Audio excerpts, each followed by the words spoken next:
아론의 두 아들이 여호와 앞에 나아가다 죽은 후에 여호와께서 모세에게 말씀하시니라. 여호와께서 모세에게 이르시되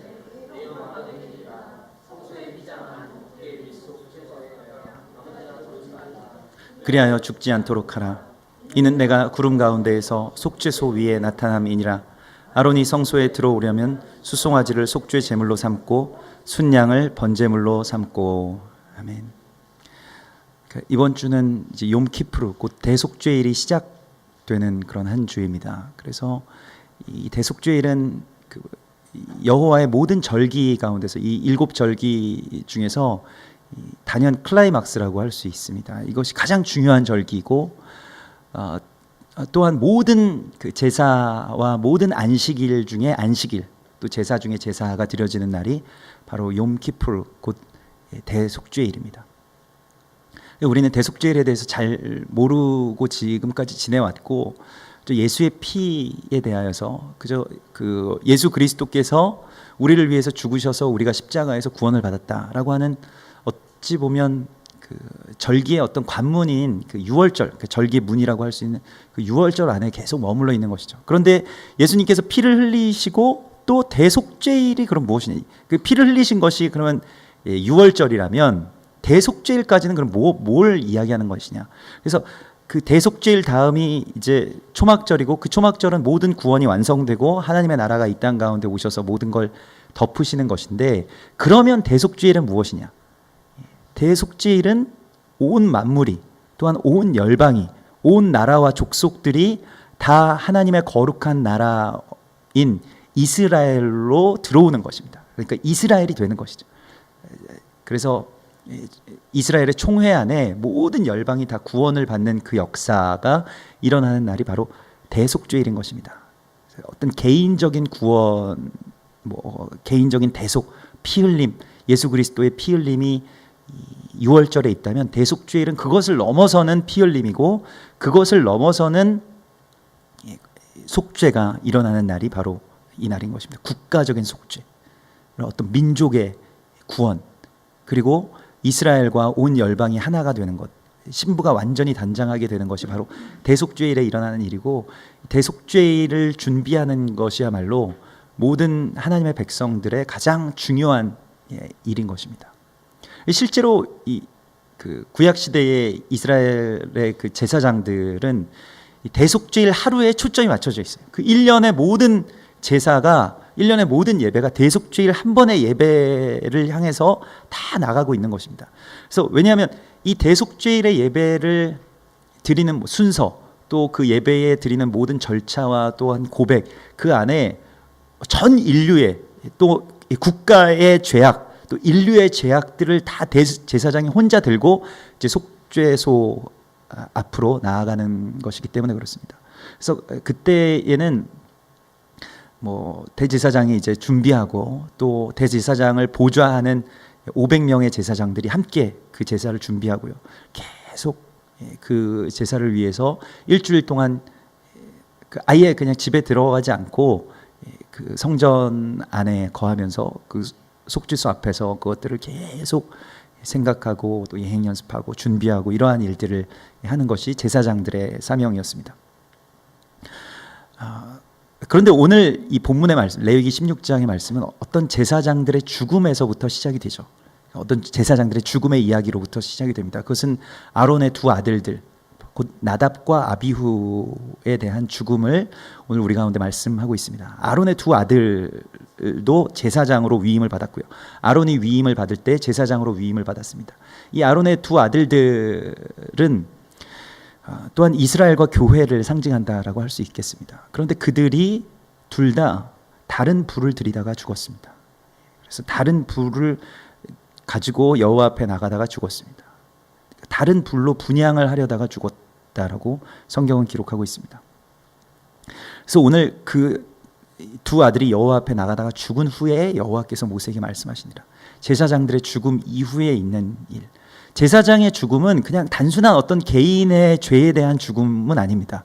제사장은, 특별히 대제사장은 그 모든 민족과 또한 그 모든 백성들을 대표하는 대표성을 가지고 있기 때문에 제사장이 죽었다, 이거는 그냥 한 사람이 죄를 범해서 죽은 것과는 전혀 다른 이야기예요.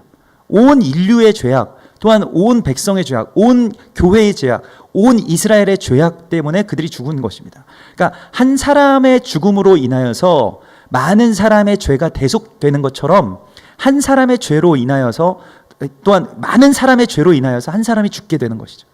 그것이 바로 제사장의 제사장의 죽음입니다. 그러니까 제사장이 죽을 때에는 특별히 도피성에서 살인자들이 그 해에 대제사장이 죽으면 살인자들이 도피성에 풀려나게 됩니다. 굉장히 아주 독특한 법이 있죠. 다 예수 그리스도의 죽음과 또한 대제사장의 위임을 받은 우리들에 대한 하나님의 언약이 이 대속죄일에 담겨져 있는 것이에요. 그래서 대속죄일의 사명 누구에게 있느냐? 대속죄일의 사명은 물론 그리스도 예수께서 우리의 새 언약의 대제사장이시지만 우리에게 주님께서 대속죄일에 대한 나를 위임해 주셨다는 것을 우리가 알아야 됩니다. 너희는 택하신 족속이요 왕과 같은 제사장들이라. 그래서 대제사장의 사명이 지금 누구에게 있느냐? 대속죄를 누가 준비하는 것이냐? 예수님 그냥 알아서 준비하시고요. 우리는 그때 잠깐 시간 나면 참여하겠습니다 하는 것이 아니에요.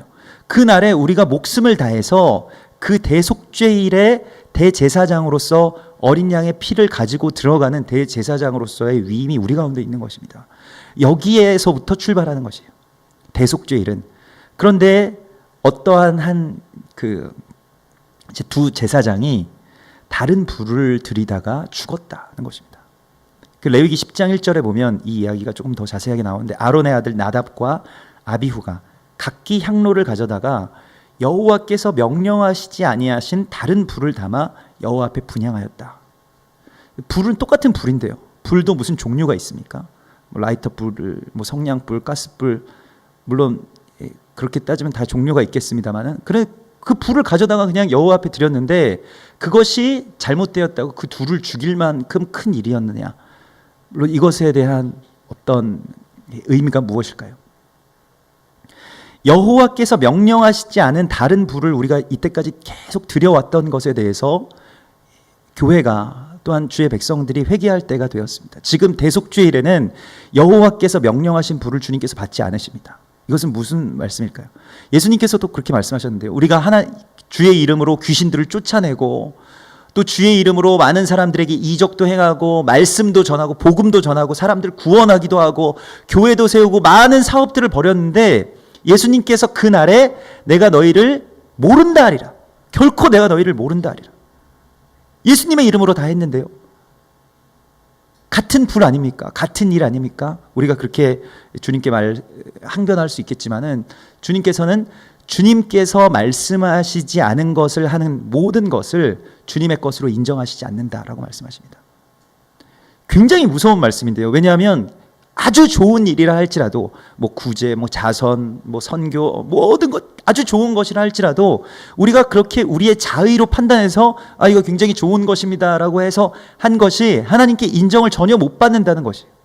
그리고 주님께서 말씀하신 것 외에는 그날에 말씀하신 불로만 드리는 것이 온전하게 주님께 연락된다라고 주님께서 말씀하십니다. 그래서 하나님께서 불이 여호와 앞에서 나와 그들을 삼켰다라고 말씀하시는데 그들이 여호와 앞에서 죽었는데 여호와께서 그 이유를 말씀하시는데요. 레위기 10장 3절에 보면 하나님께서 말씀하시기를 나는 나를 가까이 하는 자 중에서 내 거룩함을 나타내겠고 온 백성 앞에서 내 영광을 나타내리라. 나를 가까이 하는 자 중에서 내 거룩함을 나타낼 것이다. 그러니까 지금 이 불은 하나님께로부터 먼 자들이 그냥 자기가 가지고 있는 불을 가지고 와서 하나님께 이거 거룩한 것이라고 드렸을 때 그것에서부터 모든 죄악들 또한 그 속죄가 이제 일어나지 않는다는 것입니다. 하나님을 가까이 하지 않는 자가 드리는 모든 불. 그래서 우리에게 하나님께 가까이 나가는 것, 또 하나님께 가까이 나가서 하나님의 말씀을 가지고 또한 그 하나님의 거룩한 말씀을 가지고 주 앞에 서는 것, 이것이 주님 앞에 가장 중요한 것이고 주님의 말씀하신 대로 그대로 행하는 것, 이것을 말씀을 듣고 보고 행하는 사람이 거룩한 제사장이라고 말씀하십니다. 그것이 불을 예비하는 것이에요. 좋은 일을 하는 사람이 아니고 말씀대로 교회가 말씀의 언약에 완전하게 깨어서 그 말씀에서 온전하게 우리가 하나님 앞에 설 수 있는 것이 바로 이 불을 예비하는 것입니다. 우리는 이 불을, 하나님이 명령하신 불을 가지고 나가야 됩니다. 다른 불이면서는 안 돼요. 내가 착한 일을 했고, 내가 좋은 일을 했고, 내가 열심히 살았고, 내가 정직하게 살았고, 물론 좋은 일이지만은, 그러나 그것이 하나님이 보시기에 제사장이 들 불이 아니라는 것을 주님께서 말씀하십니다. 누가복음 12장 35절에 허리에 띠를 띠고 등불을 켜고 서 있으라. 바로 이 불, 하나님께서 명령하신 그 불을 우리가 들고 서 있어야 되는데요. 그래서 속죄소 앞에 아무 때나 들어오지 말라. 그래서 대제사장이 1년에 단 한 차례만 속죄소 안으로 들어가는 것입니다. 대제사장 아무 때나 들어가는 것이 아니고요. 대제사장도 1년에 한 차례 들어가는데 그것이 바로 대속죄일에 들어가는 것이에요. 아무도 못 들어가고, 그 속죄소라고 하는 것은 어떤 공간이 아니고, 속죄소는 이 언약궤를 덮는, 그러니까 말하자면 덮개입니다. 언약궤 위에 천사들이 이렇게 그룹이 날개를 펴고 이렇게 덮고 있는 그 덮개를 속죄소라고 말하는 것입니다. 그것이 바로 시은소이고요. 그게 바로 하나님의 보좌인 것입니다. 그래서 하나님의 보좌가 이 땅으로 내려오는 바로 그 날이에요. 어떤 날이냐면 심판의 보좌가 이 땅 가운데 내려오는 날입니다. 그 앞으로 1년에 한 차례 나가는 것이에요. 그것은 온 열방의 구원, 온 인류의 구원에 대한 그 예표를 그곳에 담고 있습니다. 그래서 대제사장이 1년에 한 차례씩 왜 들어가냐면 대속죄일의 제사를 위해서 들어가는 것이고요. 그 대속죄일에 들어갈 때 대제사장은 제사장의 의복을 다 벗고 세마포 아주 흰 옷을 위에서부터 아래까지 흰 것만을 가지고 입습니다. 이 허리에 띠까지도 다 흰 옷을 입어요. 그러니까 다른 제사장들의 옷과 완전히 다른, 완전히 하얀 옷을 입습니다. 그래서 완전히 순결한 자만이 그 안에 들어가게 되어 있고요. 순결하다라고 하는 것에 대해서 우리가 오늘 오전 예배 가운데 나눴습니다. 그것이 바로 삭개오죠. 스가랴, 이 자카르, 이 삭개오가 바로 순결하다라고 하는 이름을 가진 자입니다. 그런데 순결하여야 한 자가 흰 옷을 입지 못하고 그냥 이 세상 가운데서 뭐 세리하고 뭐 이 세상에서 막 자기 옳은 대로 살고 자기가 그냥 열심히 살고 자기가 열심히 했는데 오히려 이스라엘 백성들을 죽이는 일을 뭐 하고 있고 말씀에 따라서 살지 않고 절기를 다 폐하고 뭐 우상신을 섬기는 일들을 하고 있고 말씀을 우리가 정확하게 주의 말씀에 그 명령하신 그 불을 온전하게 예비하지 못하면 그것이 바로 순결하지 못한 제사장, 곧 삭개오와 같이 그냥 이 세상에서 그냥 공인된 죄인으로서 살아가는 그러한 교회, 그러한 성도들로 전락해버리고 말았다는 것입니다. 우리에게는 바로 이 여호와의 자카르, 이 거룩함을 회복해야 됩니다. 근데 그 거룩함이라고 하는 것이 무엇이냐? 계시록 19장에서는 19장 8절에서 그에게 빛나고 깨끗한 세마포 옷을 입도록 허락하셨으니 이 세마포 옷은 성도들의 옳은 행실이로다. 이 옳은 행실이라는 것이 무엇이냐면 바로 그것이 오늘 삭개오가 보여줬죠. 삭개오가 보여준 일이죠. 오늘 오전에 예배 가운데 자기의 소유를 다 팔아서 가난한 자들에게 나누어주고 혹시 주의 말씀에 위배된 일들을 내가 한 것이 있다면 그것을 그대로 다시 갚아주고 자신의 소유를 다 팔고 또한 자신의 삶을 완전하게 하나님께로 온전하게 복종시키는 그러한 삶, 그것이 바로 선한 일이고 그것이 바로 순결한 것입니다. 하나님이 보시기에 순결한 사람은 우리가 생각할 때 착한 사람이 아니에요. 하나님의 말씀대로 행하는 사람입니다. 그래서 그 계시록 19장에서는 계속 깨끗한 세마포 옷을 입도록 허락하셨다라고 말씀하시고 19장 10절에서 이렇게 말씀하십니다. 삼가 너는 그리하지 말고 오직 하나님께 경배하라. 예수의 증언은 예언의 영이라 말씀하십니다. 이 세상 사람들이 하는 것과 같이 하지 말고 오직 하나님께 경배하라. 그래서 그 흰 옷을 입고 죽지 않도록 그 앞에 온전하게 들어가라고 주님께서 말씀하십니다. 그 속죄소 앞에 무엇을 가지고 들어갈까요? 그 속죄소, 그 시은소 앞에 가서 숫송아지와 순양의 피를 뿌리는 것입니다. 아론이 성소에 들어오려면 대제사장이 숫송아지와 순양을 가지고 들어가는데요. 특별히 이 제물에는 의미가 있습니다. 이것은 어린 양의 보혈과는 다른 것이에요. 우리가 이 구분을 할 수 있어야 됩니다. 이것이 신학적으로 어린 양의 보혈은 우리의 구원의 어떤 보혈, 생명을 살려주시는 보혈이지만은 지금 여기서 뿌리는 피는 성소의 동쪽, 그러니까 성소 그 시은소 앞에 뿌리라고 말씀하시는데요. 시은소 앞에 7번, 동쪽에 7번을 그것을 뿌리라고 말씀하시는데, 시은소 자체가 동쪽을 향하고 있죠. 그래서 예수 그리스도께서 그렇게 들어오시는 것이, 예수 그리스도께서 그 감람산에서부터 이제 그리로 들어가실 것인데, 이 숫송아지는 실제로 대제사장들이 대속죄일에 숫송아지 70마리를 잡습니다. 70마리의 피를 내요. 그것은 열방의 숫자입니다. 항상 70이라고 하는 숫자는 열방의 숫자입니다. 그래서 70인 제자를 예수님께서 파송하신 것, 그것도 다 열방에 대해서 그리스도 예수의 제자를 파송하신 것과 같은 것이죠. 온 열방의 죄악들을 가지고, 또한 이것은 온 열방의 죄악들뿐만이 아니라 온 열방의 권세들을 폐하시는 것입니다. 숫송아지의 이름은 아일인데, 이 아일의 어원은 힘센 것, 권능 있는 것, 파워, 어떤 무력, 이러한 것을 말하는 것입니다. 이 열방의 그러한 열방의 힘을 상징하는 것이고, 또한 그것을 어떻게 하시냐? 숫송아지를 파르, 순양이 이제 아일이고 숫송아지가 파르인데, 파일은 뭘 말하는 것이냐면, 파일은 산산이 부숴버리다라고 하는 뜻을 가지고 있어요. 그래서 주님께서 이 마지막 때에 대속죄일에 행하시는 일이 무엇이냐? 계시록 17장에서 17장 14절에 그들이 어린 양과 더불어 싸우려니 어린 양은 만주의 주시오 만왕의 왕이심으로 그들을 이기실 터요. 이제 세상의 열왕들이, 세상에 이제 이 용의 이 머리 위에 7 머리 위에 이렇게 나 있는 그 세상의 왕들이 어린 양과 더불어 싸우는데, 어린 양이 그들을 파쇄하신다는 것입니다. 어린 양이 그들의 권세를 다 꺾으신다는 것입니다. 그래서 열방의 다른 권세들이 다 패해지는 날이 대속죄일인 것입니다. 온 열방의 어떤 질서들, 지금 열방의 왕들이 다 어디에 모여 있죠? 러시아의 어디에 모여 있습니까? 상스페테르부르크, 거기에 모여 있고요.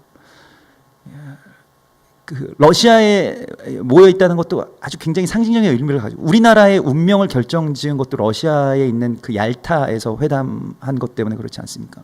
우리나라를 그냥 반으로 나누자, 그냥 그 열방이 그냥 논의해서 하나님의 거룩한 나라를 나누자, 이렇게 그냥 결정해 버린 것 아닙니까? 그래서 지금까지 우리 이렇게 살고 있는 거 아닙니까? 그런데 그 열 왕들의 권세와 그런 열 왕들의 힘을 주님께서 다 꺾으시겠다라고 말씀하시고, 그 날의 언약이 바로 이 어린 양의 그러한 어린 양의 피를 가지고 있는 대제사장이 이걸 가지고 들어가서 그 앞에서, 또한 그 시은소 앞에서 그것을 완전하게 복종시키고, 또한 그들의 피를 그렇게 내는 것, 그것을 통해서 무엇이 이루어지느냐?